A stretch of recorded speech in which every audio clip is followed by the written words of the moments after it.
The music news for the streets, the music news for your beats, the news for the music stuff that you gonna need. We gon' talk about plugins, we gon' talk about gear. If it's news on this music, we gon' talk about it here. Let's go. What up, guys? Welcome back to the channel. It's your guy, Something. Hit the keys. In today's video, I basically want to talk to you guys about MIDI controllers, things that you should look for maybe when you're purchasing your first MIDI controller, or what maybe you should look for when you're getting your next MIDI controller.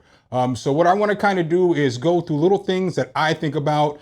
This isn't from a perspective of somebody who plays keyboard all the time. It's just from the perspective of somebody who needs a MIDI keyboard in their workflow every single day. So as you guys know, there's all kinds of different MIDI controllers out there.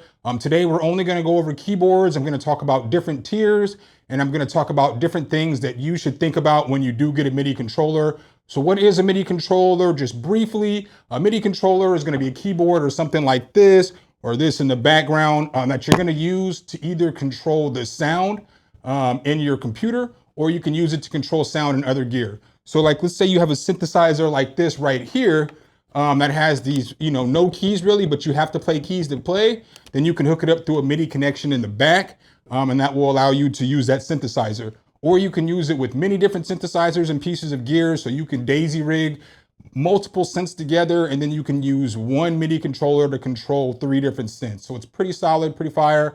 They do a really good task for us musicians. So the first thing that I would say to think about when you are gonna get a MIDI controller is going to be the size. Because you don't want to get a MIDI controller that's too big. Like if you have a desk that's this big, you might not be able to get a 49 key keyboard. Or if you have a huge desk, then you might be able to get like a 61 key keyboard or something like that. So on this channel, some of you guys may know, some of you may not, depending on how long you followed me before. I've gone through 5 different MIDI keyboards just in the 4 years that I've done YouTube already. So when I started the channel out, I had a Kai NPK Mini. And then I got an Arturia Keylab 49, which I absolutely love. We'll talk more about that here in a little bit. And then I got an Ovation FL Key 49. So I still have this bad boy. I know it's upside down. It's just, because I'm going to show you guys a top-down view here in a moment. After that, I got an Arturia Mini Lab. I needed this to travel with. That's why it's perfect for me. And then the last one I got was this Native Instrument Control S Series. Yeah, so this bad boy right here. So this is my end all be all MIDI keyboard right here.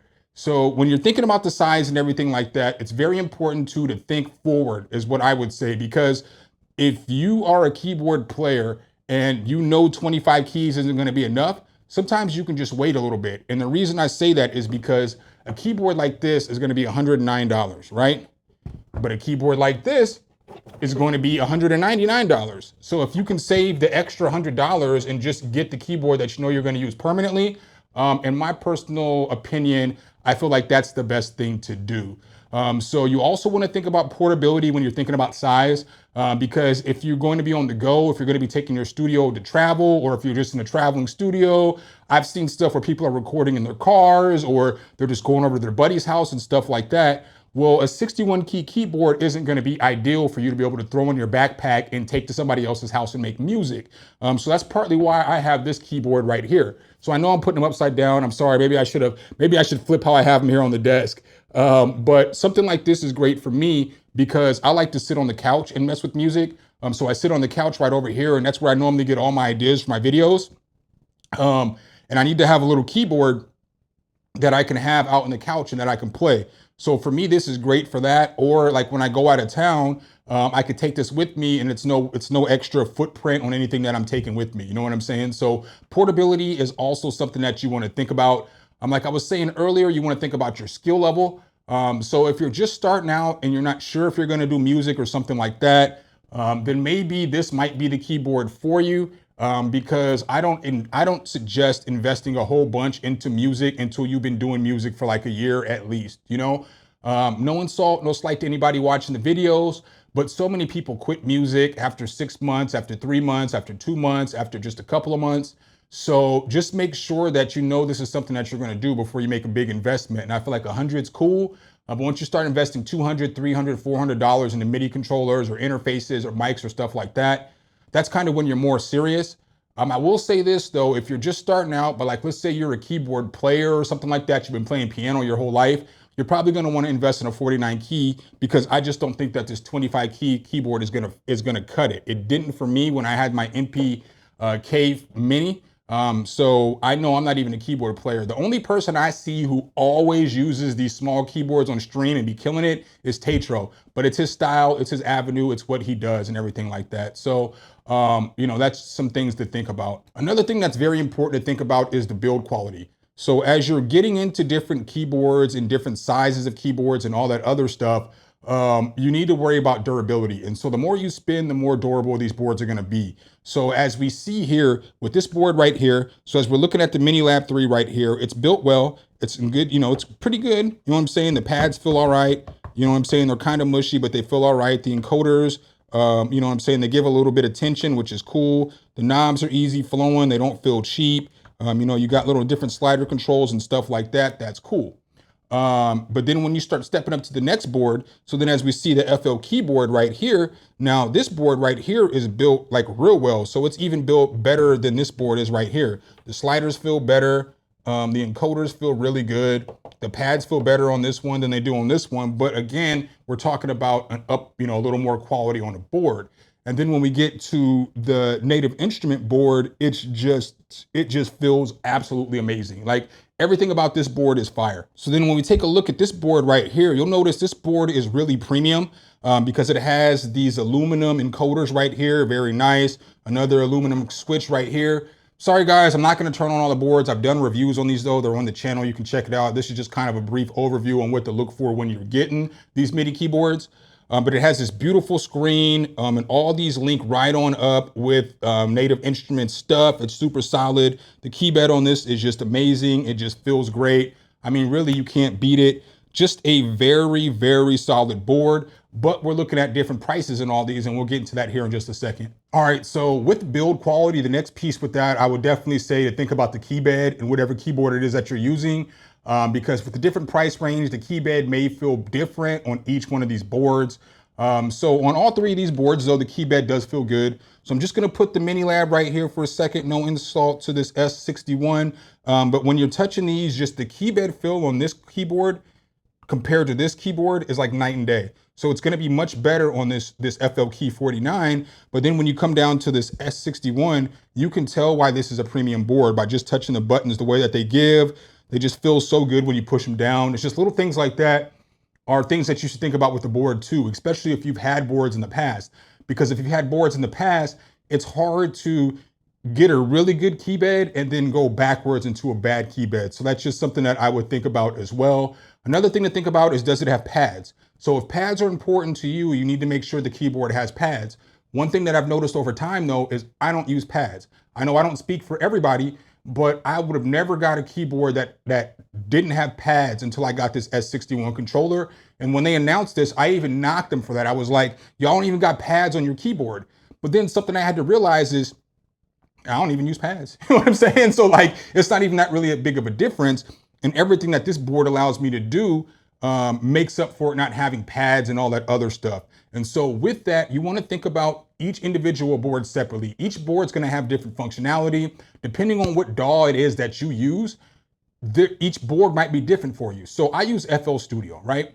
And for your typical FL Studio, the best board for FL Studio, without a shadow of a doubt, is going to be this FL Keys. Anything in this FL Key series right here is going to be your best bet for a board if you like to use everything on the board. So if you like to use all these functions, because all this stuff works, and if you know FL Studio, most boards don't work in FL Studio without you assigning stuff. You have to do a lot of work to set your board up.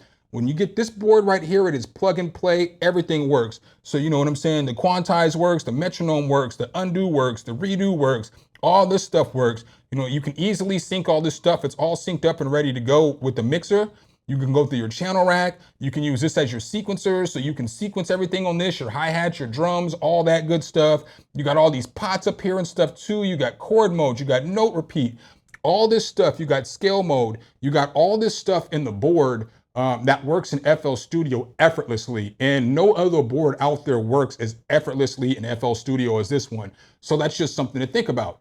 Now, for me, I don't really that's not my workflow. So I don't really like to stay on the board all the time. So for me, I like this S control right here, this control S61, because I can put my mouse right here, I can put my keyboard right here, and then everything's in front of me and I can work the way I want to work. I use Contact a lot, so everything here syncs up to Contact, but no matter what plugin you're using, for the most part, this is going to sync up, whether it's Omnisphere or Arturia or whatever the plugins are, this is going to sync up and you'll be able to mess with the actual controls in the plugins, like the reverb or the timbre or all that other stuff that you see on the bottom of the screen. This right here will control all that. And that's something that for me, you just can't beat. Plus the look of the board, the feel of the board, it's 61 keys. Again, I use a lot of Native Instrument stuff. So this thing is perfect for me. It's laid out just like Contact. So all the lights, this thing lights up and it just, everything shows you all the notes and key. It just does a whole lot. I just love it. And then just to fill these mod wheels, they're aluminum too. It's just a premium board. But there's going to be a difference in the prices of all these boards. Now, when you get into a board like this Keylab is fire because it controls everything Arturia. So it's going to be able to control like Arturia, all Arturia's like analog labs and all that stuff. You'll be able to control and scroll through presets no matter what DAW you're using because it is an Arturia board and you're using Arturia products. And that's another reason why the control board is so good, is because if you're using Native Instrument stuff, it's really good for Native Instrument stuff. So I guess a long roundabout way of getting here is you kind of need to think about what it is, what's the most important to you in your music. You know what I'm saying? In your workflow, how you do it, how you do things. What's the most important thing? Is it functionality? So, maybe FL Key 49 if it's functionality, maybe it's quality, maybe it's usability with the plugins and the software you use. Well, then that's where maybe a Control S61 or an Arturia Mini Lag comes in. But that's just something to definitely think about. And so then the next thing to think about, when you're getting a keyboard is what software is going to come with each individual keyboard. Some people overlook the software that comes in, like your mics, your interfaces. But depending on the board that you get, you can get some really good stuff, So like if you were to get like a Mini Lab, or if you were to get something like a Keylab Essentials or something like that, they're going to give you Arturia's Analog Pro V. Now, not with this one. With the small one, you only get the intro. But if you get the 49 key, you get Analog Labs, which is a $200 plugin, and the board is $229. So you have to think to yourself, that's probably a good deal. Basically, you're paying $29 for the board, or you're getting Analog Labs for free, however you want to think about it. But you're going to get other plugins with that, which is pretty solid. Now, when you get a control keyboard, you're going to get Contact. You're going to get complete, Select. You're going to get Guitar Rig LE. You're going to get a coupon for a free plugin. So you're getting like $400, $500 worth of value in plugins and stuff like that with that board. So that makes it valuable too. And now you have Contact, you have an instrument library, you have sounds. So you have sounds to use with this board. So especially if you're just starting off and you're getting into these boards, make sure you look at what they're going to give you with the board, because the more stuff they give you with the board is what makes the board more valuable, if that makes sense. Because later on, it's going to allow you to cross-grade into stuff. So like you get an Arturia, now you can cross-grade into the V collection or FX collection or whatever plugin that they have comes out next. You'll be able to hop into that and you can't beat that. So just another thing to look at is like the included software, because it can make a big difference into your production. When I got my Keylab 49, which I've done a review on, I can't stress that enough. You can go check that out. I got Analog Lab V, and I don't even know if I would be in Arturia's ecosystem if it wasn't for that keyboard, because that thing, as soon as I got the Analog Labs, I use that all the time. It was my second favorite plugin. Still to this day, it's up there, but it's in V Collection. V Collection's my second favorite bundle, so solid. So again, I just want to add, over time, I've probably had about 7, maybe 8 different MIDI keyboards. I've had a Nakai MPK 49. I had an Alesis 49. I've had a Nakai MPK Mini. I've had obviously all the keyboards I've talked about, the Arturia Mini Lab, the Keylab, the Control S61, the FL Key 49. And I guess if I was to give recommendations, because I guess that's kind of why you guys are here, you're not just here for me to explain stuff. If I was new and I was just starting out and I didn't have any experience at all making music, and I wanted to get a MIDI keyboard so that I can sample sounds and stuff like that, I would recommend something like this, a Mini Lab, 3. Just being honest. Now, if I was just like an FL Studio head, or even if I was just like an Ableton head or something like that, I'd probably recommend going with this Novation. So they have an Ovation for Ableton too as well. But if you like want to control everything in your DAW from your board, this is the keyboard to get. This keyboard's $200. The Mini Lab is $109. And then if you just want a premium board to control your native instruments, it doesn't matter the DAW. You don't really mess with DAW control on your DAW. You want something nice. You're not necessarily like a new producer anymore. You've got some money. You care about the way that your studio looks. You like for your stuff to look fancy. You like to have nice stuff. This is the keyboard right here. This thing heavy too, but this is the keyboard. You know what I'm saying? I would recommend this S61 if you are into that intermediate place or if you're into a professional place. I would just recommend the S61. Once you get it, you're gonna love it. This is coming from a guy, like I said, who has multiple MIDI keyboards. Nobody's paying me for this video. I just thought I'd put this video together. It's not sponsored by anybody. None of these companies asked me to say any of these things. This is just my honest to God opinion. After using all these boards and many other boards, I mean, my GOAT board is this S61. I can't even hold you, but that FL Key 49 isn't that far behind it. So let me know in the comment what boards you got, what boards you're looking at, what boards you're thinking about getting. You know what I'm saying? And once again, I can't help but say I appreciate you guys. Make sure if you guys do like the content, you drop a whole elbow on that like button, hit subscribe and that notification bell so every time I bring you guys a new video, you can be the first to see. Appreciate your time. I'm leaving that in there. The bad outtake. I'm blaming it on me standing up. I ain't never stood up before doing this, but I'll catch y'all in the next one. Peace.